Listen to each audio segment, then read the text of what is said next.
Ora, Luís, primeiro de tudo agradecer-te a tua disponibilidade, que é um privilégio enorme para mim poder estar à conversa contigo, que és uma grande referência para mim na área da performance esportiva e vou-te só pedir que te apresentes para quem está a ouvir e te conheça. Provavelmente já te devem conhecer, mas não custa nada, não é? João, boa noite, obrigado pelo convite, também deixar-te os parabéns pela iniciativa, embora cada vez, e principalmente durante este período, hajam cada vez mais iniciativas, é sempre de louvar todas as iniciativas que vão surgindo para a malta conseguir passar este período mais complicado, mas ao mesmo tempo conseguir aproveitar este tempo para também evoluir e para a partilha de experiências e de informação. Portanto, deixar também já aqui os parabéns e o obrigado. Em relação a mim, o meu nome é Luís Mesquita, eu sou fisioterapeuta, licenciado em fisioterapia, tenho também um background formativo em termos de experiência profissional ligado ao desporto de alta competição, nomeadamente no desenvolvimento das qualidades físicas em atletas profissionais, e também no seu retorno à competição após lesão. Em termos de experiência profissional, já trabalhei em diferentes desportos, já trabalhei no futebol profissional, no voleibol, no hóquei em patins, e também fora dos esportes coletivos, nomeadamente a trabalhar no atletismo, quer aqui em Portugal, quer na China. Atualmente sou um dos coproprietários de uma empresa chamada The Peak, e assim de forma muito, muito sucinta podemos começar assim por aí. Claro, aí já foi bastante bom. Luís, podemos começar por aí já sobre o tema dos atletas. O que é ser atleta? Na minha opinião, eu vejo muito o ser atleta não só pela dedicação ao treino e ao seu desporto, mas sim em termos de mindset e das suas e que preencham um determinado número de requisitos, seja não só em termos de treino, como também em termos de descanso, nutrição, tudo o resto que faz parte da sua performance desportiva. Para mim, um atleta, eu por norma gosto de fazer esta distinção muitas vezes, que é atleta e jogador. Acho que jogadores há muitos, atletas não há assim tantos. Atleta, como tu estavas a dizer, é muito mais do que aquilo que é as 2 ou 3 ou 4, ou seja quantas horas forem de treino físico por dia. Quando eu falo de físico, é em termos de modalidade esportiva, que pode ser desenvolvimento das qualidades físicas ou pode ser simplesmente o seu treino da modalidade, mas é muito mais do que isso. Ou seja, ser atleta tem que ser um modo de vida, não só durante essas horas durante o treino, mas acima de tudo 24 horas por dia. E isso envolve muita coisa que vai para além do treino, envolve a nutrição, envolve o sono, envolve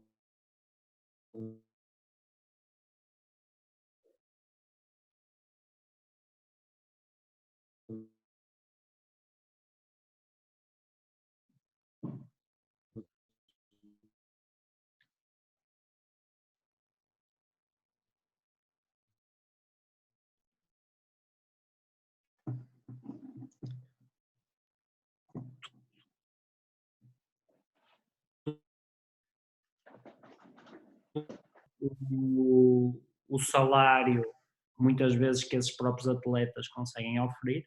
Portanto, mais do que nós pensarmos que se trata de um sacrifício para esses mesmos atletas, o facto de terem que viver enquanto atleta 24 horas por dia, gostaria de lhe chamar ou de considerar que é mais um privilégio. Sim, verdade. E aqui vou já levar assim já para outra questão que gostaria de debater contigo. O que é que consideras um atleta treinado?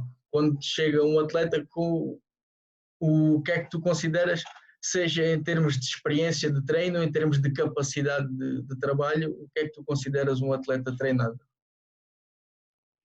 Depende do que estejas a falar. Se estiveres a falar de competências físicas, se estiveres a falar de competências mais técnicas e táticas ligadas à sua modalidade esportiva, eu acho que acima de tudo, a não ser que estejamos a falar de desportos como o halterofilismo e o powerlifting, aquilo que nós queremos é que um atleta bem preparado seja um especialista na sua modalidade, mais do que ser um especialista no treino das qualidades físicas.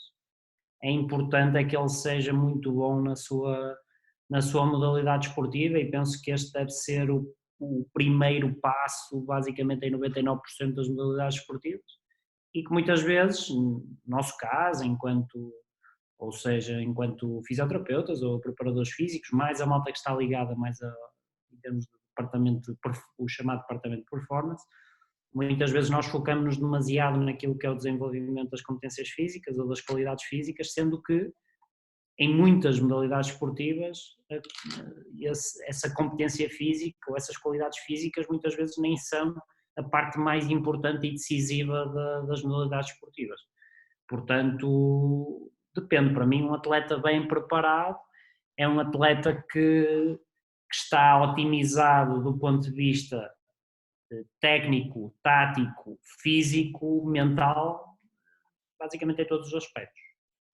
Claro, no fundo, né, não é criar, nós não queremos criar powerlifters nem weightlifters, como tu referiste, mas sim tudo o que fazermos ter uma transferência para a performance deles. Seja, e no trabalho de ginásio, às vezes acaba-se muito por cair no desenvolvimento apenas da força máxima e depois não progredir para os outros patamares, como a seguir vem o trabalho de potência, para conseguirmos transferir esse trabalho que fazemos depois para que o atleta consiga aumentar a sua performance. Certo? Sim, no entanto há uma coisa, isto muitas vezes, isto que eu estou a dizer pode ser mal interpretado, que é a malta depois, como pensa muito nessa questão da transferência e ter transferência para de facto aquilo que importa, que é dentro do campo ou dentro do pavilhão, ou seja, independentemente, basicamente dentro da modalidade do atleta. Muitas vezes a malta começa a pensar, então tudo o que é feito tem que se parecer ou tem que ter uma transferência muito direta para a modalidade. E isso muitas vezes leva a que as pessoas, ou os profissionais e mesmo os próprios atletas, caiam num erro de estar a realizar mais atividades circenses do que propriamente treino. E muitas vezes quando se fala de transferência de treino tem que se distinguir desde logo qual é que é o nível do atleta, o historial do atleta, porque atletas mais jovens, realizando coisas muito gerais do ponto de vista físico, vai ter transferência para a sua modalidade esportiva, independentemente seja ela qual for, enquanto que em atletas mais de elite as coisas mais gerais continuam a ser importantes, no entanto deixa de ser tão preponderante e não terão tanta transferência como teria quando esse atleta era jovem. Portanto, aqui o principal a reter é, ok, sim, nós queremos que o atleta seja de facto um especialista na sua própria modalidade e não apenas no desenvolvimento das qualidades físicas, mas isso não nos pode levar à história de que então é suficiente o atleta apenas praticar a sua modalidade. Okay? O objetivo da mensagem não é esse, é sim nós termos a humildade e a noção e os pés bem assentes na terra de qual é a nossa importância quando trabalhamos com um atleta, sobretudo se esse atleta for de elite. Claro, no fundo, este trabalho irá passar muito também para corrigir e proteger algumas lacunas que o próprio clube e a própria modalidade não conseguem preencher porque devido a muitas vezes algum déficit de trabalho ou até mesmo falta de condições, e o que será feito mais num período, se calhar, competitivo, será preencher algumas lacunas que são deixadas para trás, como por exemplo o trabalho de reforço, se calhar, muscular dos isquiotibiais e algo assim, e adutores, estes pequenos pormenores que podem fazer a diferença para que o atleta consiga aguentar tanto a época toda como ter uma melhor performance. Sim, o principal objetivo do desenvolvimento das qualidades físicas deve ser sempre a redução do risco de lesão, ou seja, não provocar dano no atleta. Esse deve ser sempre o principal objetivo, e a partir daí, sim, se possível e quando possível, melhorar o próprio rendimento físico dos atletas, que posteriormente poderá ou não potenciar também o seu rendimento mais técnico e tático dentro da própria modalidade. Até porque muitas vezes o aumento das capacidades físicas e da performance esportiva só por si já pode ser um fator de redução de risco de lesão. As duas coisas estão sempre de mão dada. Não conheço propriamente nenhuma estratégia que melhore o rendimento físico e que aumente o risco de lesão, a não ser doping. Sinceramente, não conheço mais nenhuma estratégia, portanto, tudo o que reduz o risco de lesão, à partida, também permitirá melhorar o rendimento. Portanto, acho que, eu sei que muitas vezes as pessoas falam muito da prevenção de lesões, mas prevenção de lesões, ou gosto mais de lhe chamar redução do risco de lesão, é apenas bom treino. E bom treino faz também com que o nível físico e o próprio rendimento dos atletas também melhore.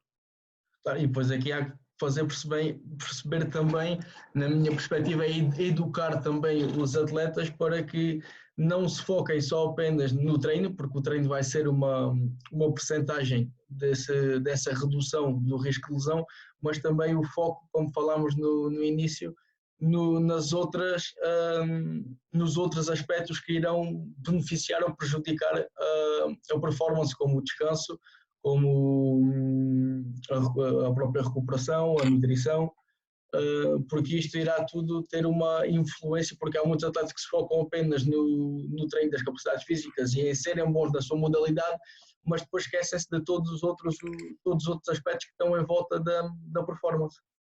Sim, concordo. Concordo. Seja ela qual for, uma variável sem a outra, nunca vai ter o máximo de eficácia e eficiência possível.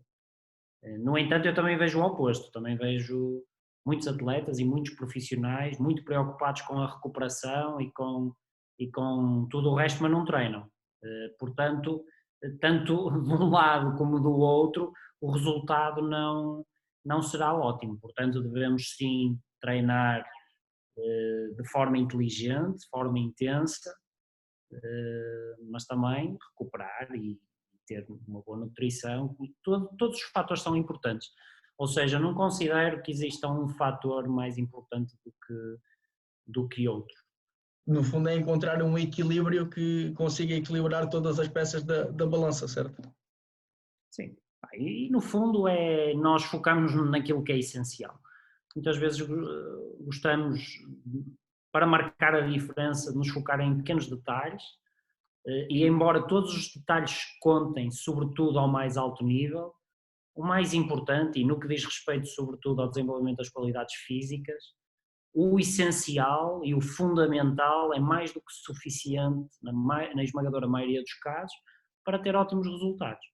Muitas vezes não é necessário andarmos à procura da última Coca-Cola do deserto, do último grito da tecnologia, do último grito da monitorização da fadiga, porque no fundo, fazendo o fundamental, a base, isto são coisas que já são feitas ao mais alto nível há 50, 60 anos, as coisas não mudaram assim tanto, por incrível que possa parecer. Profissionais, sobretudo já com muita experiência no terreno, que já trabalham há 30, 40 anos, as coisas não mudaram assim tanto. A única coisa que mudou é o nosso acesso à informação, que é cada vez mais fácil, há cada vez mais investigação, há cada vez mais facilidade de acesso à tecnologia, mas no fundo o treino, o core do treino, não mudou assim tanto. Portanto, muitas vezes nós tentamos reinventar a roda e a roda já foi criada há muito tempo. Portanto, não, não, eu muitas vezes costumo dizer, opa, que nós, e principalmente nós na PIC, não temos grandes segredos porque nós não inventamos rigorosamente nada. Quando nós inventarmos algo, é muito bom sinal. É sinal que provavelmente, em vez de eu estar aqui fechado nesta sala a falar contigo, já estaria nas Maldivas a apanhar um sol. Mas como um gajo não inventou nada, não vale a pena andarmos aqui a reinventar coisas que... E no fundo, no treino das qualidades físicas, devemos apenas focar o essencial. O simples, bem feito, saber quando fazer e de forma consistente, no fundo, é a chave para... E tu há pouco perguntaste o que era ser atleta e essa é a palavra certa, é consistência. Ter muito talento, é impossível ser um bom atleta ou atingir um nível de elite sem ter talento e uma boa genética, mas no fundo é ser consistente todos os dias. Uhum. E houve uma coisa agora no vosso direto que vocês fizeram no da PIC, com perguntas e respostas. Tu disseste uma coisa que é atletas fracos no ginásio não significa que sejam atletas fracos na sua modalidade, não é? Porque muitas vezes, e tu deste o exemplo mesmo do Usain Bolt não tinha nem grandes números, nem fazia grandes coisas na parte de ginásio, mas depois era o atleta que era na sua modalidade. Sem dúvida. E aqui o mais importante é nós sempre retirarmos o contexto das coisas. Okay? O contexto é mesmo muito importante. Todos nós, creio eu, conhecemos um número muito maior de atletas que são fracos ou horríveis dentro de uma sala de treino ou de um ginásio e que são muito melhores na sua modalidade esportiva do que o inverso.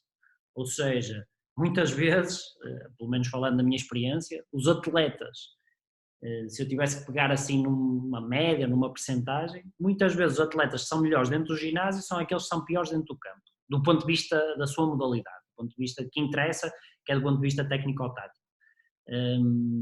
No entanto, temos que ver o contexto disto. Isso não é uma desculpa para as pessoas, os atletas e os profissionais, pensarem ou assumirem que então o treino das qualidades físicas não é importante. E isso é que eu acho que é algo mesmo essencial, porque por cada caso que eu encontro de um atleta que é mau no ginásio, ou um sprinter que era horrível no ginásio, mas muito bom a sprintar, eu também encontro outros exemplos de atletas que eram muito bons no ginásio e também eram muito bons a sprintar. Ou seja, isto deve-nos alertar para o facto de que se calhar aquilo que nós fazemos dentro da sala de treino ou dentro do ginásio com uma barra nas costas, como tradicionalmente é feito, se calhar não é a coisa mais importante, embora continue a ser muito importante, sobretudo em fases de desenvolvimento de um atleta, sobretudo em momentos em que a capacidade de produzir força, e neste caso força máxima, é uma limitação. Porque quando o atleta já tem uma capacidade, o que se chama o strong enough, quando o atleta é forte o suficiente para não ter limitação na sua tarefa final, ou seja, a sua modalidade esportiva, nós temos que começar a utilizar outras ferramentas, dar prioridade a outras coisas, e o ginásio tradicional de treino de força máxima é apenas uma das componentes. Ou seja, a mensagem tem mesmo que ser muito bem passada, que é, não é dizer que esse trabalho não é importante, porque é importantíssimo, sobretudo numa fase inicial de desenvolvimento dos atletas. No entanto, a partir do momento em que os atletas começam a atingir um nível de elite, não é o facto de aumentarem mais 20 ou 30 quilos no agachamento que vai fazer com que eles corram ao salto mais alto. Portanto, isto é mesmo muito importante nós termos essa noção e muitas vezes, sobretudo pessoas ou profissionais que acompanham os atletas desde uma idade mais jovem até à medida que eles vão progredindo na sua carreira, na sua idade, têm alguma dificuldade em ver isto porque as ferramentas que utilizavam quando o atleta tinha 16, 17, 18 anos e ainda estava em desenvolvimento e nessa altura eram bastante eficazes e tinham bastante transferência. À medida que os anos vão passando, essas ferramentas deixam de ter tanta transferência e tanta importância. Portanto, nós temos sempre que ver o contexto, que tipo de atleta é que nós estamos a falar, que modalidades é que estamos a falar, e só a partir daí é que conseguimos tirar ilações para aquilo que deve ser o conteúdo do desenvolvimento das qualidades físicas, que, importantíssimo também, é nós sabemos que o desenvolvimento das qualidades físicas não é apenas desenvolvimento da força e da potência. E isto é uma parte também muito importante e que acho que em Portugal nós estamos a passar muito por essa fase. A preparação física é algo que até há bem pouco tempo era quase inexistente no país, ou seja, não havia o chamado strength and conditioning em Portugal, e atualmente aquilo que nós vemos é que a preparação física está a crescer. No entanto, creio que a malta só se está a focar muito naquilo que é o ginásio. E visto que não há grande cultura de treino em Portugal, visto que os atletas nesse sentido, sobretudo as modalidades coletivas, do ponto de vista da força e da potência, não são tão desenvolvidos, neste momento realizar grande parte do tempo de treino no ginásio pode ser suficiente para ter essa transferência. Mas à medida que os atletas se vão tornando mais experientes, as pessoas vão começar a perceber que o treino não é só ferro. E é preciso muito mais do que isso, não só para aumentar rendimento, mas também para reduzir risco de lesão. Claro, e numa fase inicial só o treino de ginásio irá ser o suficiente, como tu disseste, para ter transferência, porque um atleta que não é treinado, quando recebe um estímulo novo, irá sempre evoluir e ter alguma transferência depois, porque é um estímulo novo que estamos a dar ao corpo e iremos sempre ter alguma adaptação. Depois, a partir dessas adaptações, é como tu disseste, e vocês no DAPI costumam dizer isso muito bem, que é tudo o que nós temos à nossa disposição são ferramentas. E depois, e à medida e progressivamente que o atleta vai evoluindo, temos que ir escolhendo as ferramentas corretas, que nós achamos corretas, para que ele siga sempre progressivamente e não atinja os chamados platôs, certo? Sim, nós temos sempre que pegar na melhor ferramenta no contexto correto. A mesma ferramenta utilizada sempre em todos os contextos não vai ser uma intervenção eficaz.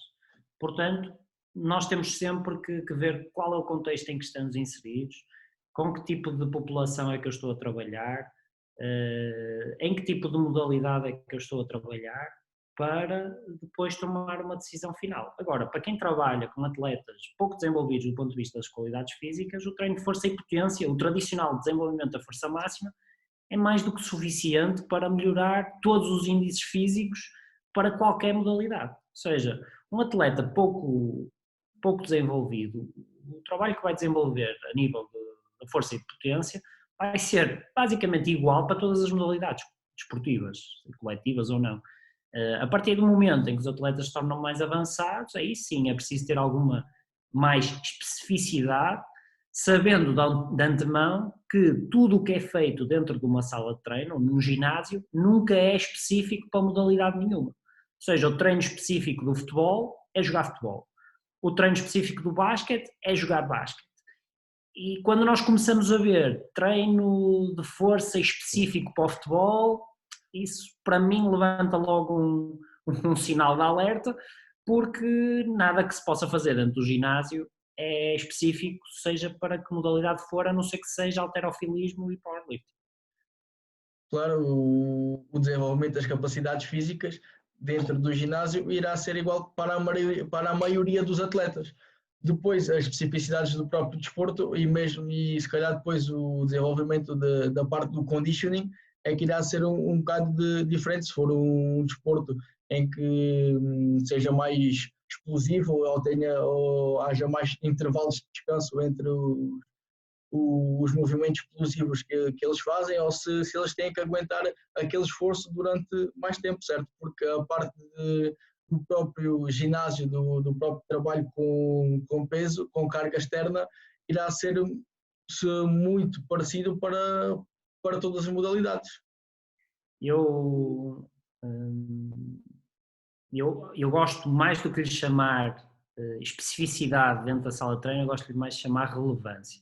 seja, nós temos que tentar identificar aquilo que é relevante para um determinado atleta e para determinada modalidade. E muitas vezes exercícios ou ferramentas que não têm nada a ver do ponto de vista visual com a sua modalidade esportiva podem ter grande relevância, porque nós, quando estamos a trabalhar dentro de uma sala de treino, dentro de um ginásio, nós estamos a treinar fisiologia. E ao treinar fisiologia, nós temos que pensar na fisiologia. Não posso só pensar no aspecto final do exercício, não tenho só que pensar se este exercício é uma perna ou duas pernas. Nós não nos podemos esquecer que estamos a influenciar a fisiologia, seja a parte mais neural, seja a parte mais periférica, ou seja, o tendão, o osso, o músculo. Nós temos que pensar na fisiologia, o que é que eu quero influenciar. E a partir daí é que eu consigo utilizar as melhores ferramentas. E esta é uma grande mensagem que nós por norma costumamos passar, é que o treino é uma intervenção invasiva na fisiologia humana e na fisiologia dos atletas. Como tal, nós temos que partir sempre daí, que aspecto fisiológico é que eu quero influenciar. E a partir daí o resto das respostas tornam-se mais simples. Claro, sim, e eu li, acho que foi agora há pouco tempo, li um livro do Christian Tibótio, acho que não sei se estou a dizer bem o nome, em que ele próprio dizia que não é o exercício que irá ter relevância, mas sim a forma como nós utilizamos esse exercício. Sim, a forma como nós, porque o corpo não quer saber se estamos a fazer o exercício ou com agachamento, ou com hip thrust, ou com o Romanian deadlift. O corpo responde a estímulo e à carga que lhe estamos, ou seja, não é o próprio exercício, mas sim a forma como nós utilizamos o exercício para determinado estímulo que queremos obter uma adaptação. A importância dos exercícios prende-se basicamente com amplitudes de movimento que eu quero realizar, grupos musculares que eu quero focar, ou seja, são aspectos muito ligados àquilo que é a biomecânica, mais do que nós só pensarmos se é a uma perna, se é horizontal, se é vertical, isso é completamente secundário. Okay? Claro que existem coisas na sala de treino, sobretudo quando falamos de atletas já mais avançados, que nós conseguimos ser um pouco mais específicos, nomeadamente falando na dinâmica da carga, se eu quero desenvolver a capacidade do atleta de mover cargas mais elevadas ou mais leves rapidamente, dependendo da sua modalidade, que tipo de amplitudes de movimento é que eu quero utilizar. Existem formas de tentar ser mais específico. No entanto, sobretudo se nós começarmos a olhar para aspectos como curva, força, tempo, eu sei que tudo o que faço numa sala de treino está muito longe daquilo que se passa dentro de um campo, ou seja em que modalidade for. Basta pensar que durante um sprint à máxima velocidade, o tempo de contacto no solo é inferior a 0,1 segundos. E à máxima velocidade, sprinters de elite metem à volta de 5 vezes o peso do corpo, nesses 0,1 segundos, numa perna.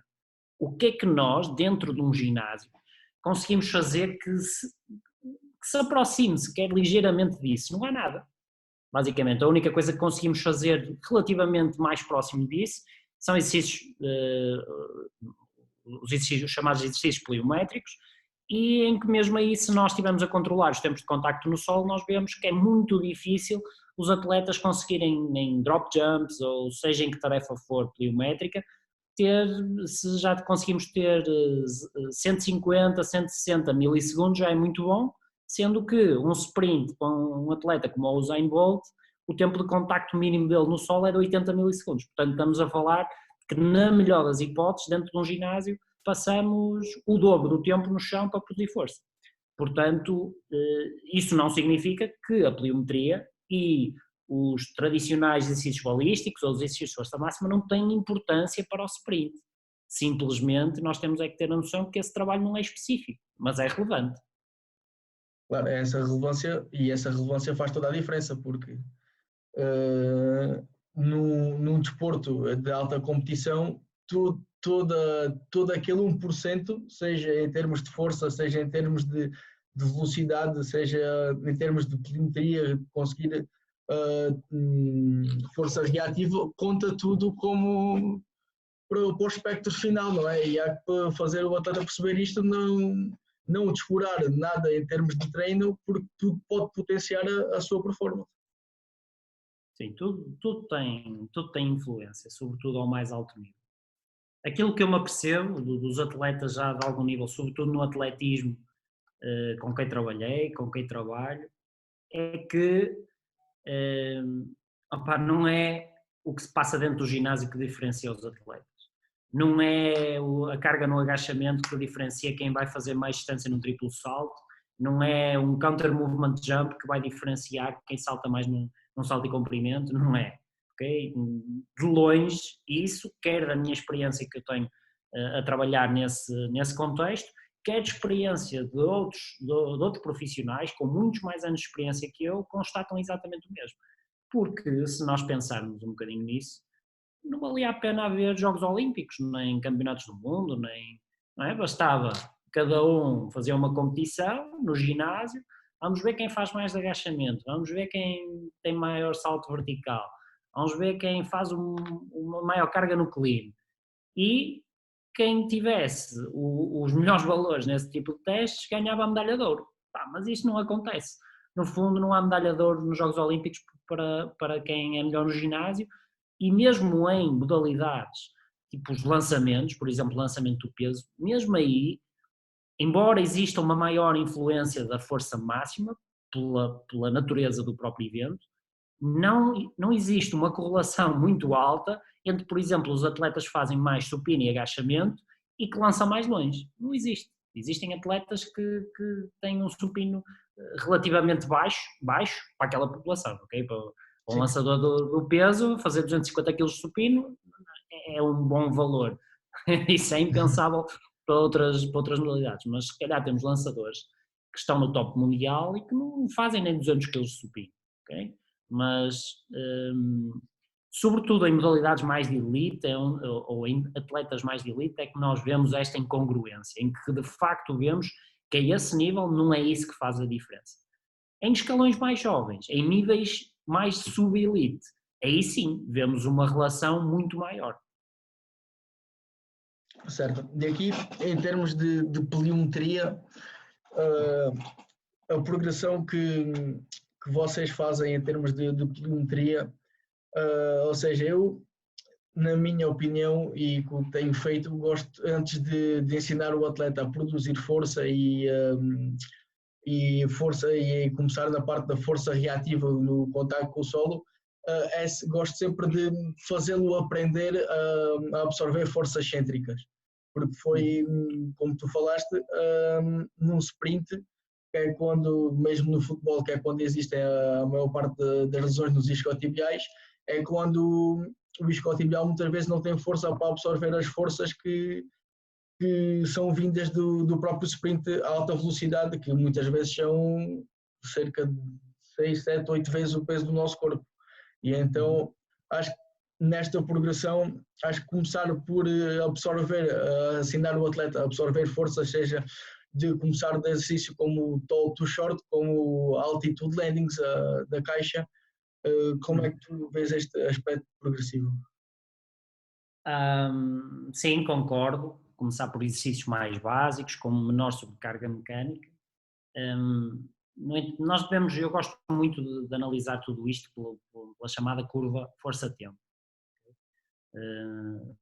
Ou seja, nós quando utilizamos exercícios pliométricos, para além das adaptações que queremos promover a nível, por exemplo, do tendão, a nível do ciclo encurtamento-alongamento, aquilo que pretendemos é que os atletas, num menor espaço de tempo, consigam produzir a mesma força ou, para o mesmo tempo, que consigam produzir mais força. Okay? Isto é melhoria da força explosiva ou da taxa de produção de força. Mas antes de eu querer produzir determinada magnitude de força rapidamente, eu tenho que garantir que consigo produzir essa força, independentemente do tempo. E esta é uma das razões pelas quais nós, antes de querermos passar para exercícios pliométricos ou exercícios de potência ou exercícios balísticos, ou seja, métodos mais avançados, em que eu tento produzir força rapidamente, eu tenho que me focar em métodos que me permitam produzir elevados índices de força independentemente do tempo. Logo, é nesta fase, e é por isso que nas fases iniciais nós vemos maior transferência, em que eu utilizo mais métodos de desenvolvimento da força máxima. E isso não significa que durante esse período inicial eu só vá fazer desenvolvimento da força máxima. Eu posso e devo fazer a introdução a outros métodos que mais à frente no desenvolvimento atlético vão ter uma maior preponderância. E aqui estou a falar, por exemplo, da pliometria, em que é nesta fase inicial em que nós podemos, lá está, ensinar a travar, ensinar a produzir força de forma excêntrica, ensinar os atletas o chamado absorver o impacto, porque sempre que nós fazemos um salto, por exemplo, vertical, um counter movement jump, um atleta que salta 40 e tal centímetros, cada vez que toca no chão, no momento da recepção, está a meter para aí 5 vezes o peso do corpo. Okay? Portanto, primeiro ele tem que ser capaz de produzir força. À medida que o tempo vai passando e em que o atleta ganha maior capacidade de produzir força, independentemente do tempo, nós aí podemos começar a progredir todas as outras estratégias, neste caso, por exemplo, a pliometria, utilizar tempos de contacto no solo mais reduzidos, que nós sabemos que aumenta a sobrecarga mecânica e a ação do tendão. Podemos começar a utilizar maiores alturas de queda, não significa que tenha que começar logo pelos drop jumps, mas, por exemplo, eu realizar um salto vertical no próprio local e fazer a recepção ao solo no chão, eu sei que se eu saltei 50 centímetros, eu estou a cair de 50 centímetros, por isso é que realizar saltos, por exemplo, para uma caixa tem menor sobrecarga mecânica do que realizar os saltos no próprio chão, porque se eu saltar 50 centímetros e cair em cima de uma caixa de 40 centímetros, significa que a minha altura de queda, em vez de ser 50, é 10. Portanto, reduz a sobrecarga mecânica. Eu até posso manipular o tipo de piso. Okay? Pisos menos rígidos, pisos mais softs, como a relva, como a areia, vão aumentar o tempo de contacto no solo, à medida que eu produzo força no chão, a energia vai se dissipar, logo tem menor sobrecarga mecânica também. Logo também vou ter menor solicitação do tendão. Portanto, tudo isto é uma progressão. Nós não podemos assumir, porque a definição de pliometria é simplesmente, isto até foi desenvolvido muito na altura da União Soviética, era o chamado shock method, ou método de choque, em que os atletas caíam de caixas para aí de 1 metro, 1,5 metros, tocavam no chão e logo de seguida tinham que fazer outro salto ou saltar de barreiras, ou seja, algo bastante agressivo. Isso é a verdadeira pliometria, que envolve um ciclo de encurtamento e alongamento. No entanto, para chegar aí, eu tenho que ter a base da pirâmide tem que estar bem sustentada, caso contrário, eu vou-me magoar. E essa é uma das razões pelas quais, por norma, as pessoas pensam que o treino pliométrico é perigoso. O treino pliométrico não é perigoso. Aliás, o treino pliométrico, e existe evidência que demonstra isso, é uma das estratégias mais eficazes para reduzir, por exemplo, o risco de lesão a nível do cruzado anterior, rupturas do cruzado anterior. O problema não é o treino pliométrico, o problema é a ferramenta do treino pliométrico que nós utilizamos numa fase errada do desenvolvimento. Não podemos querer muita sobrecarga mecânica quando eu não estou preparado para isso. E coisas como realizar saltos contínuos sobre barreiras, embora possa parecer simples, pode ter uma sobrecarga mecânica bastante elevada. E sobretudo se eu estiver a falar de saltos a uma perna. Portanto, nós temos muito bem que ter as nossas progressões definidas e sim, aprender a travar, aprender e melhorar a transição entre fase excêntrica e fase concêntrica e só a partir daí é que nós começamos a ir para métodos mais avançados, desde que os atletas já tenham a capacidade e a robustez a nível das estruturas para aguentar essas cargas. O treino pliométrico o treino pliométrico e o treino de velocidade, sobretudo velocidade máxima, são das atividades mais intensas, mais agressivas que um atleta pode fazer. Tem uma sobrecarga mecânica muito elevada. Até mesmo a própria corrida. E muitas vezes as pessoas pensam que isto é só começar a correr e não é bem assim, porque se eu não estou preparado para aguentar esse tipo de carga, vou-me magoar. Claro, e muitas vezes expor o atleta a high speed running, a sprints de alta velocidade, se ele não estiver preparado, foi como tu disseste, se ele não estiver preparado para executar esses sprints a alta velocidade, certeza que vai aumentar o risco de lesão, porque no fundo temos que tornar o atleta mais resiliente antes de o pôr a executar certas tarefas. Isto é quase como, e sem dúvida, por exemplo, a exposição ao sprint e à velocidade máxima é uma das coisas mais importantes, sobretudo para atletas que têm, enquanto a sua atividade, envolvido o sprint. E expor os atletas a isso de forma frequente e consistente é uma das melhores formas para reduzir, por exemplo, a incidência de lesão dos isquiotibiais. No entanto, nós não nos podemos esquecer que existe uma razão muito clara pela qual os sprinters de elite perdem imenso tempo durante a semana a trabalhar e a tentar melhorar constantemente a técnica e a mecânica de corrida. E visto que nós estamos a falar de atividades que têm uma sobrecarga mecânica tão elevada, todos os pormenores contam, nomeadamente a própria mecânica da forma como nós estamos a realizar as coisas, e aqui a corrida é um dos fatores. Sem dúvida que existem atletas, mesmo sprinters de elite, que não têm a chamada mecânica de sprint ótima ou ideal, seja lá o que isso for. No entanto, esses são atletas que provavelmente conseguem compensar essa ausência por uma maior robustez das estruturas. Não significa que essa técnica não seja importante. E muitas vezes o que eu vejo, sobretudo em modalidades coletivas, em esportes que não são sprinters, é que os atletas são expostos à velocidade máxima e não têm qualquer tipo de educação, nem de background, em termos de mecânica de corrida. E isso é uma das coisas que nós temos que ter bem a noção, é que, ok, não é fácil de alterar a mecânica de corrida, nós não queremos que os jogadores de futebol corram como sprinters, no entanto a tal base da pirâmide tem que estar sustentada, porque um sprint por si só já é bastante exigente, e tal como num agachamento nós não queremos ver ninguém com 200 kg a fazer valgo do joelho, num sprint à velocidade máxima eu também não quero ver um atleta com uma mecânica completamente disruptiva e que não é eficiente. Portanto, muitas vezes nós esquecemos e só pensamos no ginásio e na técnica dos exercícios do ginásio, não nos podemos também esquecer do resto. Certo.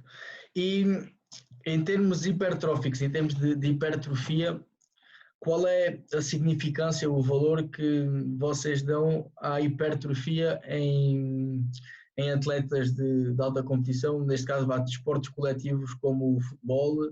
Rugby é preciso já uma maior capacidade muscular, mas por exemplo como futebol, como basquete, como voleibol, qual é a significância que vocês dão a esta fase do treino de hipertrofia? Depende muito, não só da modalidade, mas também do próprio papel, da própria posição do atleta na própria modalidade. Existe uma relação clara entre a área de secção transversa muscular, ou seja, a chamada hipertrofia, e capacidade para produzir força. Okay? E isto é logo muito claro, por exemplo, no powerlifting e no halterofilismo. Porque se a quantidade de músculo que os atletas têm não fosse um fator importante para a produção de força, não haveria necessidade de haver categorias de peso no powerlifting e no halterofilismo. E a verdade é que todos os recordes do mundo, quer de powerlifting, quer de halterofilismo, os atletas mais pesados e aqueles que têm mais massa muscular são aqueles que têm recordes do mundo mais elevados. Okay? Portanto, existe uma relação entre força máxima e quantidade de massa muscular. No que diz respeito a atletas que não são especialistas de força, ou seja, todas as modalidades que não envolvam, que não sejam powerlifters ou halterofilistas, esse já não é um fator tão preponderante. Porquê? Porque a própria natureza e a própria atividade, a própria natureza das modalidades não tem uma preponderância assim tão elevada a nível de força máxima. Claro que isto está dependente da modalidade e da própria posição. Okay? Por exemplo, no rugby, nós temos atletas de determinadas características ou determinadas posições dentro do jogo que beneficiam muito de ter mais massa muscular, mais peso corporal até, porque são atletas que vão estar na frente de combate, vão ser atletas que vão estar envolvidos em placagens frequentemente. No entanto, dentro do próprio rugby temos outros atletas em que a sua atividade vai se desenvolver muito mais a nível de sprints, mudanças de direção, corrida de alta intensidade, e esses se calhar já não têm tanta necessidade de ter essa massa muscular. Aquilo que diferencia os atletas nesse tipo de atividades ou de posições é a capacidade de produzir força rapidamente. E aí a quantidade de músculo já não parece ser, já não existe correlação. Onde é que eu acho que os métodos hipertróficos podem ter um valor muito interessante? Sobretudo no período pubertário, quando nós já entramos após a fase do pico de crescimento, em que existe basicamente um boost hormonal, em que temos uma grande quantidade de testosterona, de hormonas de crescimento, etc., que se eu lhe der um estímulo mecânico, neste caso a partir do treino de força, eu vou conseguir ter esse aumento de massa muscular, e essa é uma janela de oportunidade na vida de um atleta, que se eu não aproveitar aquele momento, depois já não vou ter tanta possibilidade de conseguir potenciar esses resultados. Portanto, o lugar do treino hipertrófico, acima de tudo, eu vejo em atletas em desenvolvimento, em atletas jovens, após o chamado peak height velocity, pico de crescimento. Daí para a frente, depende de qual for a modalidade, depende de qual for a função do atleta dentro dessa própria modalidade. Sabendo que a maior influência da massa muscular é na produção de força máxima, logo se o meu atleta precisa essencialmente de força máxima, ok, esse pode ser um caminho. No entanto, eu preciso de respeitar uma das leis de Newton, que nós sabemos que é o princípio da inércia. Logo, se eu tenho mais massa, também vou ter mais dificuldade em mover o meu corpo. Portanto, temos sempre que equilibrar aqui a balança. Claro, mesmo na parte da outra lei de Newton, da lei da aceleração, que é mesmo a parte da força, massa vezes aceleração, ou seja, se houver esse aumento muscular e aumento do peso corporal, temos que ter sempre a consciência de que estamos a aumentar o peso do atleta e a sua massa muscular, mas a sua aceleração não fica atrás, ou seja, temos que tornar sempre o atleta mais forte para o peso corporal que ele tem, certo? Sim, mas mesmo aí, por exemplo, tu podes ter atletas em que o objetivo, por exemplo, numa placagem, existe em termos biomecânicos e físicos, existe algo que é chamado momentum, ou seja, atletas com maior massa, quando estão a ser deslocados à mesma velocidade, vão ser muito mais destrutivos no impacto do que um atleta que seja mais leve e mais pequeno. Por isso é que um gajo, quando vai atravessar a estrada, se tiver que ser atropelado, preferimos ser atropelados por uma bicicleta a 100 km por hora do que por um caminhão a 100 km por hora, porque o caminhão vai nos desfazer. Portanto, em determinadas modalidades pode existir sim a necessidade de ter atletas com mais massa muscular, atletas mais pesados, mas nós, lá está, depende do contexto. Portanto, esta não é uma daquelas questões que se pode responder sim ou não, porque muito dificilmente existe esse tipo de questões, mas tudo depende. Onde eu de facto vejo um grande valor do aumento da massa muscular é sobretudo em atletas jovens, em que estão a passar, já entraram na fase do pico de crescimento, em que têm aí uma grande vantagem do ponto de vista hormonal que lhes permite aumentar a massa muscular, e isso pode ser muito importante para fases mais avançadas da carreira. Uhum. Certíssimo. Sim, sim, nada a acrescentar. Em termos de treinar sob fadiga, eu leio bastante o teu website, o blog, o Bridging the Gap, e há lá dois artigos que tu tens que me chamaram bastante a atenção. Um que é sobre a proprioceção, que muitas vezes é aquela distinção que tu lá fazes de proprioceção e equilíbrio, e muitas vezes elas são confundidas, tanto que uma pode beneficiar a outra, mas não é o mesmo de estar a treinar equilíbrio e estar a treinar a proprioceção, certo? Sim. Sobretudo no que é chamado o treino de proprioceção, muitas vezes atribui-se às plataformas instáveis. Normalmente é os bozus, as bolas, etc. E assume-se que nós estamos a treinar proprioceção.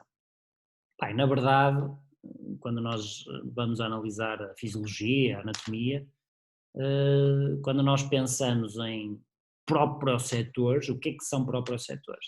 Nós temos coisas como os fusos neuromusculares, são, por exemplo, proprioceptores, são mecanorreceptores, ok? Portanto, quando eu realizo atividades que envolvam um ciclo de encurtamento e alongamento, eu estou a estimular esses próprios receptores.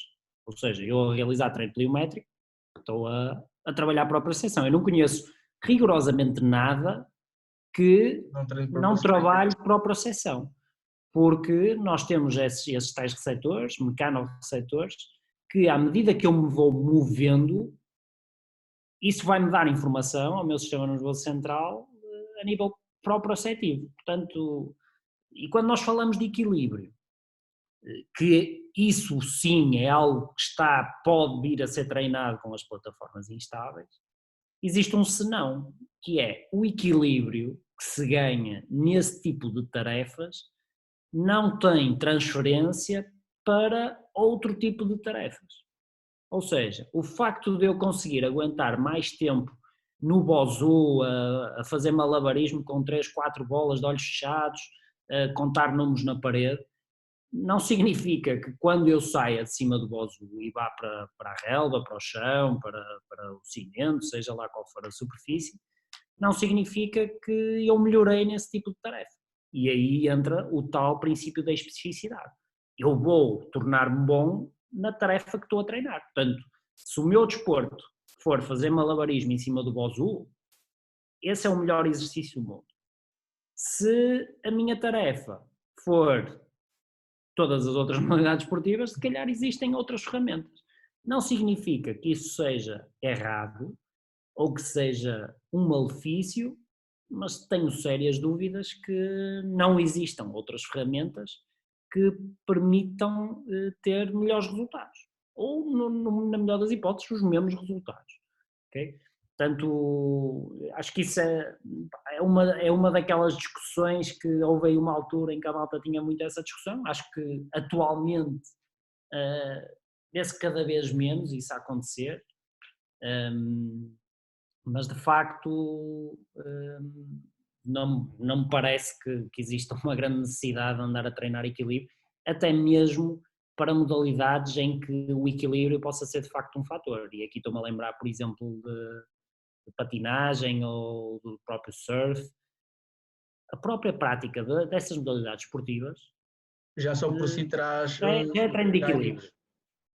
Aquilo que muitas vezes nós podemos trabalhar com esse tipo de ferramentas é o chamado sistema vestibular, okay? Sobretudo porque o que acontece quando nós temos vários captores de informação, okay? Temos os nossos pés, temos os nossos olhos, ou seja, a visão, temos a parte do ouvido, ou seja, o próprio sistema vestibular está envolvido.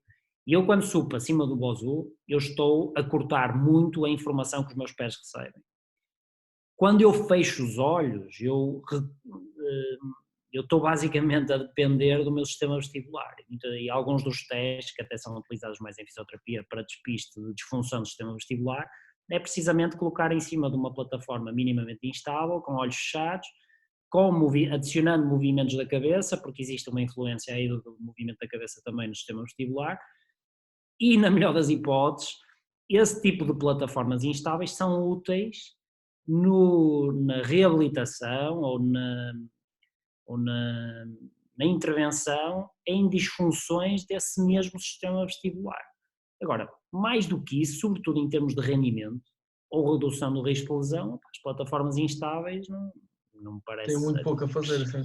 não me parece que acrescentem grande coisa. Agora, uma das coisas que eu acho que é essencial, e é aqui que entra também a chamada soft skill, porque o ser fisioterapeuta ou o ser preparador físico ou ser treinador não é apenas ler artigos científicos, nem é conhecer apenas a fisiologia, embora seja uma parte muito importante.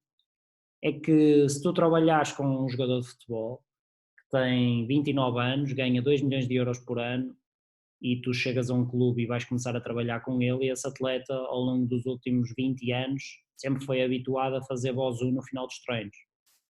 E pelo menos numa fase inicial não me parece ser uma atitude muito inteligente estar a remover algo que aparentemente não faz mal nenhum. Ok, nós sabemos que provavelmente não vai adicionar grande coisa, mas muitas vezes nós perdemos imenso tempo a tentar convencer e a tentar, entre aspas, educar os atletas, e é tempo perdido inicialmente, porque o atleta ou não confia em nós, ou já está a fazer aquilo há demasiados anos. Aquilo que eu aconselho sempre é remover as coisas que nós sabemos que são más e que de facto que prejudicam o rendimento e a saúde do atleta. Tudo o resto, se não fizer mal, se não tiver a induzir o atleta num caminho errado, eu vou tentar educar o atleta para tentar mudar. No entanto, não vai ser a minha primeira prioridade, porque há tantas outras coisas que provavelmente nós temos para tentar melhorar. Isto é quase como a questão dos alongamentos. Alongamentos estáticos, sim ou não, ou dinâmicos, antes e depois. Opa, a verdade é que realizar alongamentos estáticos antes da atividade, a não ser que estejamos a falar de alongamentos estáticos durante 2 minutos ou 1 minuto e tal, a verdade é que aquilo tem um impacto negativo mínimo, não impacta nem negativamente nem positivamente. Portanto, nós às vezes tendemos a focar-nos em tantos pormenores, em pequenos detalhes, quando faltam peças major e coisas mesmo essenciais, e eu creio que nós devemos começar por aí. À medida que nós vamos ganhando confiança e à medida que já temos mais tempo de trabalho com os próprios atletas, aí sim, lentamente podemos mudar as coisas. A minha experiência, e sobretudo quando eu entrei num país como a China, tentar mudar tudo de uma só assentada não corre bem. Excelente, excelente. Sim, e eu tive um exemplo desses em que, mesmo nessa parte dos alongamentos, estáticos, dinâmicos, no final do treino, um atleta que sempre esteve habituado a fazer alongamentos estáticos no final, como tu disseste, não vai ter grande redução, nem vai acrescentar grande ele fazer aqueles alongamentos no final, mas fazia-lhe diferença em termos psicológicos de recuperação, porque ele psicologicamente pensava que ao realizar aquilo no final do treino, tinha aquilo incutido nele, aquela cultura incutida nele, que ao realizar aquilo ele recuperava mais depressa. Ou seja, se ele pensar assim, desde que esse atleta durma bem, coma bem, não se vai emborrachar no final do treino, que faça aquilo que é essencial, e que é, nesse caso, 99% daquilo que é a recuperação. Se ele quer alongar, se quer fazer crioterapia, se quer fazer massagem, opa, isso é tão detalhe, é tão um pequeno detalhe que só pode trazer coisas boas, se do ponto de vista do placebo ou do efeito psicológico. Para que é que eu vou estar a perder tempo, sobretudo quando eu tenho muitas outras coisas com que me preocupar e que mudar? essas sim que podem ter um verdadeiro impacto.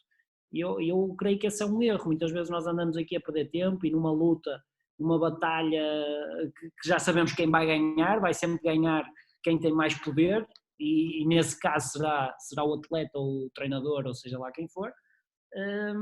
Portanto, acho que nós nos devemos focar mais uma vez no essencial. E todos esses detalhes de alongamentos antes e depois, e banho de gelo sim ou não, e massagem sim ou não, e gelo, pá, a verdade é que isso são pequenos detalhes, e muitas vezes a malta foca-se nisso e esquece do essencial. Isto é quase como aquela malta que quer ir ao nutricionista para o nutricionista lhe passar suplementos. Eu quero suplementos é que eu devo tomar para aumentar o meu rendimento. Mas depois comem 2 francesinhas por semana, bebem álcool todos os dias. E o Foquem-se no essencial. o treino se calhar nem é assim tão bom quanto isso para suplementarem, não é? A questão é que a malta muitas vezes esquece do essencial, porque o essencial não é sexy, o essencial não dá likes nem dá seguidores no Instagram, e é por isso que a malta tende-se a focar apenas naquilo que é superficial, naquilo que parece mais bonito e mais problemático ou mais polémico. Mas a verdade é que, mais uma vez, o treino vive 90 e muitos por cento daquilo que é básico, fundamental e essencial.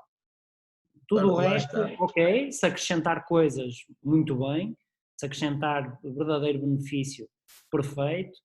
No entanto, isso é a mesma coisa quase para a tecnologia. Há tanta tecnologia hoje em dia, tanta quase GPS, há tantas métricas de GPS que um gajo compra um GPS, seja de qual marca for, e eles dão 1000 métricas. É quase como uma plataforma de forças. Nós temos plataforma de forças. Se tu fores ao software, aquilo dá-te para aí 500 variáveis diferentes. Se um gajo for ao detalhe de querer tudo, chega ao fim e tem um bocado de nada, porque só cria confusão. Portanto, devemos nos focar sim naquilo que é essencial, o resto, estar aberto a coisas novas, estar aberto a coisas que de facto acrescentem valor, mas focar o essencial. Claro, lá está, é o simples, bem feito, quando deve ser aplicado e consistente. Isso é a regra fundamental do treino. E aquilo que nós vamos vendo, sobretudo nos cursos que vamos dando e assim, é que a malta não domina o que é fundamental, que é fisiologia, biomecânica, anatomia. E por isso é que depois se vê coisas a acontecer, porque não existe o domínio daquilo que é fundamental. A malta pretende sempre aprender qual é o melhor exercício ou a melhor periodização para não sei o quê, e não sabe o que é uma unidade motor, não sabe o que é o recrutamento, não sabe o que é a frequência de disparo. Isto são coisas fundamentais que, se nós tivermos esse conhecimento, se tivermos essa base, tudo o resto se torna muito mais fácil e evitamos cair nessas modas. Claro, e depois entra aquela fase dos exercícios, como tu falaste, muitas vezes fancy do Instagram e bonito, cheios de likes, em que se chega e tenta experimentar aquilo e depois nem se sabe para que é que aquilo serve, não é? Nem se a pessoa está adaptada para aquilo, nem se aquilo vai ter algum resultado para a performance da pessoa. Porque muitas vezes não dá, como tu disseste, não dá o simples e bem feito, o básico não dá like. Para rematar assim este tema, existe um vídeo que eu gosto bastante, passo muitas vezes, que é um vídeo de uma entrevista que o canal da Federação Portuguesa de Futebol fez há uns anos atrás, uns 4 ou 5 anos, ao Mourinho. E o jornalista que lhe está a fazer a entrevista pergunta-lhe assim, pergunta-lhe o que era essencial num treinador de futebol, e ele disse que hoje em dia qualquer gajo com acesso à internet vai ao YouTube, escreve treino do Mourinho, treino do Guardiola, treino do Klopp, eles até escrevem livros e têm livros de exercícios e não sei o quê. Qualquer gajo com a internet, hoje em dia, que saiba ler e escrever, chega lá e faz um treino igual ao Mourinho e ao Guardiola e ao Klopp. E o jornalista pergunta-lhe assim, e quanto é que é isso de ser treinador? 0%, 5%, 10%, e ele diz, é 0%, porque o saber, os exercícios qualquer um faz. O gajo que está a tomar conta lá do centro de estágios do Tottenham, que já trabalha lá há 5 ou 10 anos, se lhe pedissem, olha, falta o treinador hoje, consegues-me dar aí o treino? E ele fazia os exercícios, já está habituado a ver aquilo. Agora, porquê? Quando? Como? Isso é que é o mais difícil. E isso sim é que depende, nós olhamos para o contexto, depende de nós conhecermos a base por trás, e no caso do desenvolvimento das qualidades físicas, é o conhecimento de biomecânica, fisiologia, anatomia. Portanto, os exercícios têm um valor muito baixo. Okay? Eu diria que a parte menos importante do treino é o tipo de exercício. E há outra analogia que eu gosto, que é do Keir, um preparador físico inglês que trabalha neste momento nos Estados Unidos, em que ele diz que o exercício é quase como se fosse, vamos aqui dar um exemplo, paracetamol. Okay? Paracetamol, um princípio ativo, um medicamento bastante utilizado. O exercício é quase como se fosse um modo de administração do paracetamol. Eu posso tomar paracetamol comprimido oral, eu posso tomar há uns que gostam mais de paracetamol supositório, eu posso tomar paracetamol intravenoso, eu posso, sei lá, tem tantas formas de administração, mas no fundo é tudo paracetamol. O que é que marca a diferença? É a dose que eu dou, a frequência com que eu tomo esse paracetamol. No treino é exatamente a mesma coisa. Os agachamentos, se é agachamento, ou se é Bulgarian Split Squat ou agachamento a duas pernas, ou se é hip thrust versus não sei o quê, isso é forma de administração de um determinado princípio ativo. Aquilo que vai marcar a diferença é a dose e a frequência. Claro. E outro tema que eu vi lá era treinar sob fadiga. E só muito sucintamente, para quais são vantagens e desvantagens sobre treinar sob fadiga? O treino sob fadiga, nós temos, lá está, depende do contexto. O que é que eu pretendo treinar sob fadiga? Se o meu objetivo for desenvolver força máxima, potência sob fadiga, não é de todo a melhor condição. Okay? Não é o momento ideal para eu promover adaptações neurais, porque eu sei que quando estou sob fadiga não vou ter muitas adaptações neurais. Okay? Incorro risco até de me lesionar enquanto realizo movimentos, sobretudo tecnicamente mais complexos. Portanto, desenvolvimento da força e da potência sob fadiga não faz absolutamente sentido nenhum. No entanto, do ponto de vista fisiológico, no entanto, mais à frente, daqui a pouco, quando eu voltar a fechar esta resposta, eu vou voltar aqui ao desenvolvimento da força e da potência de outro ponto de vista que não fisiológico. Outro aspecto que também poderia ser treinado, podemos analisar, é, por exemplo, a aprendizagem motora e a aquisição de skill. A aprendizagem motora sob fadiga também está provado que não é ideal, ou seja, quando nós queremos aprender algo novo, não é de todo a melhor forma de o fazer se eu estiver cansado ou se eu já estiver fatigado. Okay? Desenvolvimento dos sistemas energéticos. Aí é onde a fadiga tem um papel mais importante, não como razão ou como objetivo, mas sim como consequência. Depende também da ferramenta que eu esteja a utilizar, mas aí a fadiga faz parte. E é uma das coisas também que é importante nós pensarmos, que eu acho que hoje em dia a malta tem muito medo de fadiga e a malta tem muito medo que os atletas estejam cansados. E quando nós vimos que os nossos atletas não estão cansados, só significa uma coisa, eles não andam a treinar. Okay? Portanto, a ideia de que nós temos que monitorizar tudo e evitar que eles estejam cansados, se eles não estão cansados, é porque não andam a treinar. Essa é a verdade. E os atletas, para renderem bem muito, e para não se lesionarem precisam de treinar, portanto não estarem cansados não é uma solução. Onde é que eu vejo o treino sob fadiga? Sobretudo em momentos mais de desenvolvimento técnico-tático e mesmo mental, ou seja, nós podemos ter determinados momentos dentro do treino em que faz todo sentido expor os atletas à fadiga e que eles tenham que realizar determinada tarefa sob fadiga. Porquê? Porque em jogo eles também vão ser expostos à fadiga. Portanto, coisas como tomada de decisão sob fadiga, todos estes aspectos mais técnicos e táticos, ou seja, fatores mais cognitivos, faz todo sentido ser uma forma de progressão e de exposição durante o treino, sobretudo mais específico. Agora, nós tentarmos promover adaptações, sobretudo neurais, sob fadiga, não faz rigorosamente sentido nenhum do ponto de vista fisiológico. E há pouco eu referi, treinar força e potência sob fadiga, não faz sentido do ponto de vista fisiológico. No entanto, do ponto de vista logístico, pode fazer todo sentido eu deixar isso para segundo plano. Porquê?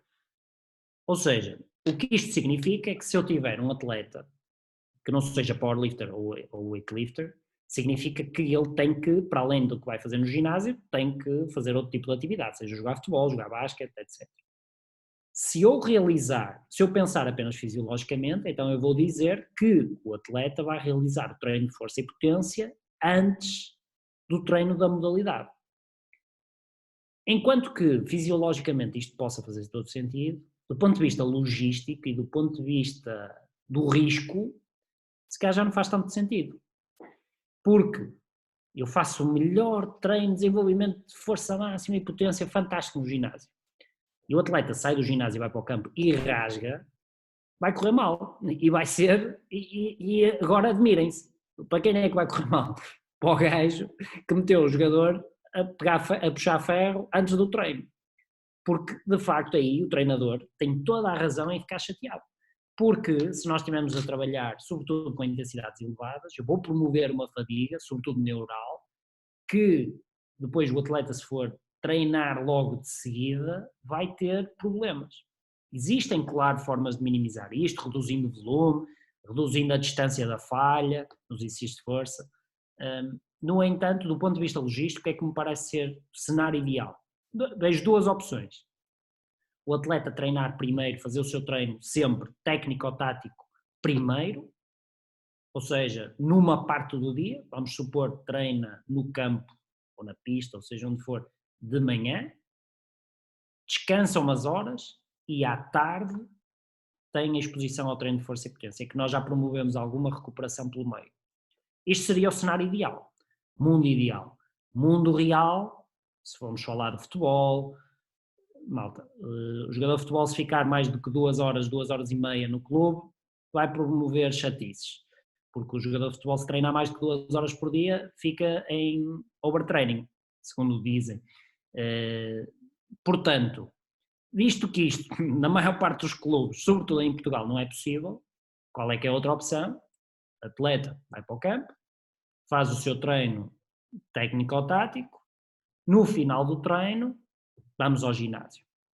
É o que faz todo sentido do ponto de vista fisiológico? Não. É aquilo que, do ponto de vista do risco, faz mais sentido? Sim. Porquê? Porque o mais importante para qualquer atleta de qualquer modalidade é o seu treino da modalidade. Portanto, se eu tiver que escolher entre qual é que eu quero que o atleta esteja mais fresco, entre aspas, vou sempre escolher no treino da modalidade. Portanto, essa é a única ressalva que eu faço. Ou seja, o atleta vai treinar sob fadiga, não porque é bom treinar sob fadiga, mas sim porque é a única opção que eu tenho. Porque em termos de logística não há outra forma de fazer o próprio planeamento do treino. Sim, a cultura atualmente, sobretudo no futebol, que é a modalidade em que aqui em Portugal tenho mais conhecimento,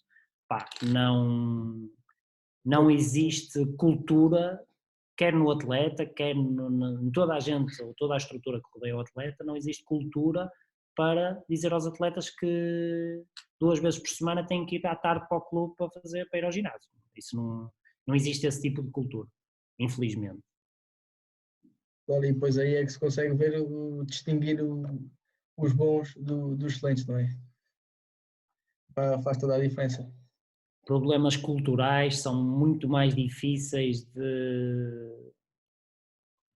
Muitas vezes tenho um colega que costuma dizer que é muito mais fácil mudar crenças do que mudar comportamentos. E é verdade, se nós pensamos um pouco, é muito mais fácil eu mudar aquilo que acredito do que aquilo que eu sou capaz de fazer.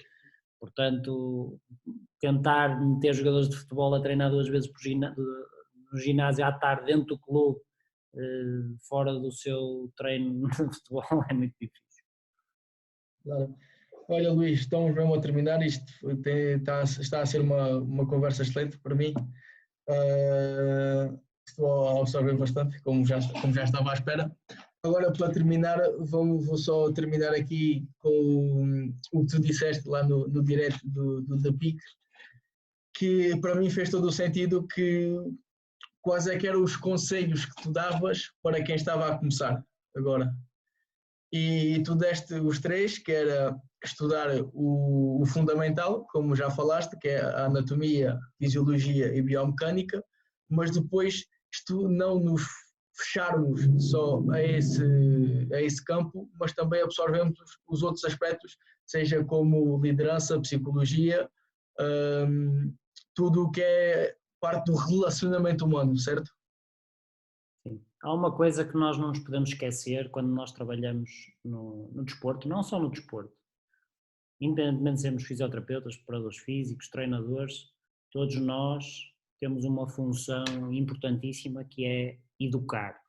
Educação é muito importante, ou seja, nós quando falamos que os atletas têm que ser atletas 24 horas por dia, isso exige que eles tenham que ser educados por alguém. E esse alguém são todas as pessoas que o rodeiam. Para educar é preciso sermos influenciadores. É preciso sermos influencers. Não é os influencers do Instagram, mas é preciso sermos influenciadores. É liderar pelo exemplo. Certo? E para conseguirmos influenciar alguém, não podemos ficar amarrados apenas aos livros de fisiologia e anatomia e biomecânica. Existem outro tipo de conhecimento que nos permite melhorar esse tipo de características. Existem algumas características que são inatas, existe um conjunto de características chamadas soft skills. Eu não gosto muito de lhe chamar soft skills, tenho um colega que lhe chama essential skills, não são soft, são essenciais. Existem sem dúvida algumas dessas características que são inatas e que dependem muito da personalidade de cada um de nós, mas existem muitas outras que conseguem ser otimizadas, independentemente da nossa personalidade. Portanto, o facto de nós investirmos nesse campo pode fazer toda a diferença a longo prazo. Agora, como tudo, isto tem uma progressão. Portanto, é perfeitamente normal que quando nós estamos a iniciar a carreira, ou quando estamos a sair da faculdade, que o nosso foco sejam os exercícios e depois começamos a ir outra vez para a fisiologia e para a anatomia, para a biomecânica, e quando nós já temos bastante segurança do ponto de vista técnico, científico-técnico, começamos a expandir horizontes e começamos a olhar para outras coisas e, portanto, isto é um contínuo.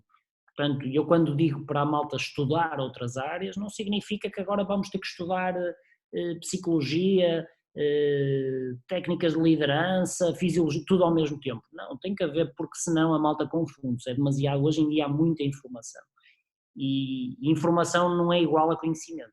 Portanto, aquilo é normal, a malta quando sai estar mais preocupada com a parte técnica, porque no fundo isto não basta também ser só influencer, não é? Porque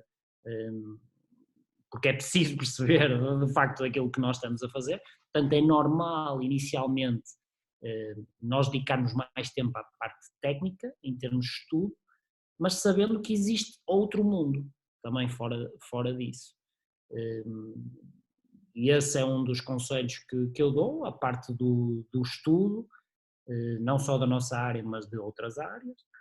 Também o nós praticarmos em nós próprios as coisas, não é pelo aspecto físico que nós vamos ter, embora essa seja uma parte importante para quem quer trabalhar com atletas, porque os atletas julgam-nos, tal como toda a gente julga uns outros, E tal A como verdade é que se nós formos gordos a trabalhar num ambiente de elite, a verdade é que, pelo menos inicialmente, isso vai criar algumas reservas. Esse é o mundo real. Okay? Agora podemos aqui dizer que isto é xenofobia, ou malta, é a realidade, é o que é, não vai mudar. Mas acima de tudo é treinarmos para nós desenvolvermos competências que nos permitam ensinar melhor e transmitir a informação a outros. O facto de nós sentirmos na pele aquilo que queremos que outros façam ajuda-nos a melhorar, a transmitir a informação. E por último é aplicar. Aplicar, não deixar só o conhecimento dos livros nos livros. Muitas vezes, e principalmente em Portugal, uma das grandes dificuldades é conseguir ter acesso à população onde eu consiga aplicar aquilo que li nos livros. Essa é uma dificuldade e eu entendo. No entanto, tentar aplicar conforme seja possível, mas também deixar o recado que, por norma, as pessoas pensam que só trabalhar com atletas de top e séniores e profissionais é que é excelente, e da experiência que eu já tive a trabalhar também com atletas jovens, é muito mais recompensador do ponto de vista profissional trabalhar com atletas jovens do que a trabalhar com atletas profissionais. A grande diferença é sem dúvida a parte financeira, mas é um caminho que tem que se cumprir. Portanto, essas três coisas: estudo, prática em nós mesmos, prática nos outros e acima de tudo temos espírito crítico e não queremos fazer copy-paste de tudo que vemos. Não queremos ser uma cópia de ninguém, porque as cópias são sempre de qualidade mais baixa do que o original. Portanto, é tirarmos ideias de diferentes profissionais, de diferentes fontes e origens de informação, e depois eu aí criar o meu próprio puzzle e a minha própria forma de intervenção e de trabalhar, porque aquilo que eu pessoalmente faço funciona dentro dos possíveis, no meu contexto, na minha realidade, pode não funcionar na tua. Portanto, são estes conselhos que eu dou para quem está a começar. É como um professor meu, uma vez também em conversa, me disse que é: nós temos que ser como uma esponja e absorver de tudo de onde possamos absorver, seja de profissionais, seja de livros, seja de cursos que fazemos, workshops que vemos, e depois nesta esponja selecionar aquilo que mais se identifica connosco e com o nosso método de trabalho e aquilo que achamos ser importante para aplicar. Sim, temos que ter filtros. No entanto, existem, e é por isso que também existe a evidência científica, não é apenas a minha opinião que conta, ok?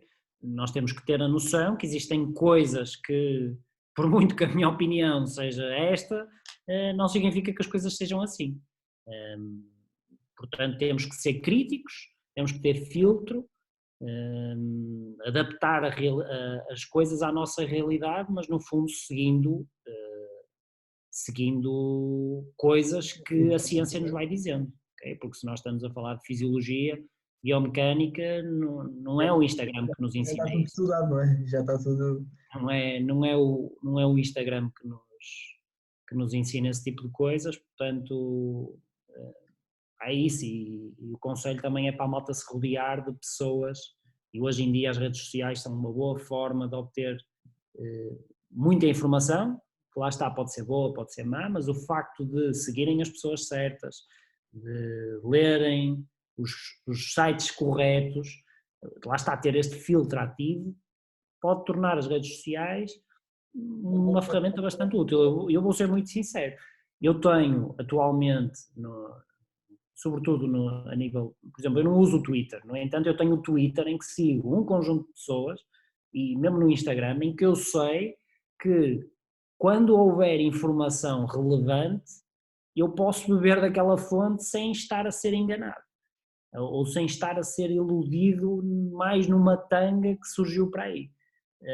Portanto, é no fundo nós tentamos utilizar as ferramentas que hoje em dia existem, com um filtro bem ativo, rodear-nos das pessoas certas e talvez mais um conselho, é a malta ter um tutor. Eu acho que eu gosto muito deste modelo de tutoria, não só um, mas se calhar ter um ou dois ou três, mas pessoas com mais anos de experiência, em que nós reconheçamos que têm experiência válida, porque isto da experiência também pode valer muito como pode valer pouco. O facto de eu fazer uma coisa 30 anos diferentes, não se, aquela pessoa tem muita experiência a fazer uma coisa apenas. E que essa coisa pode ser mal feita. Portanto, os anos de experiência não quer dizer rigorosamente nada, mas devemos nos rodear, parece-me, numa fase inicial de pessoas com maior experiência que nos permitam guiar, mostrar qual será as melhores opções, é que nós possamos consultar com dúvidas, e esse parece-me ser uma boa forma numa fase inicial e mesmo em fases mais avançadas, de nós conseguirmos progredir.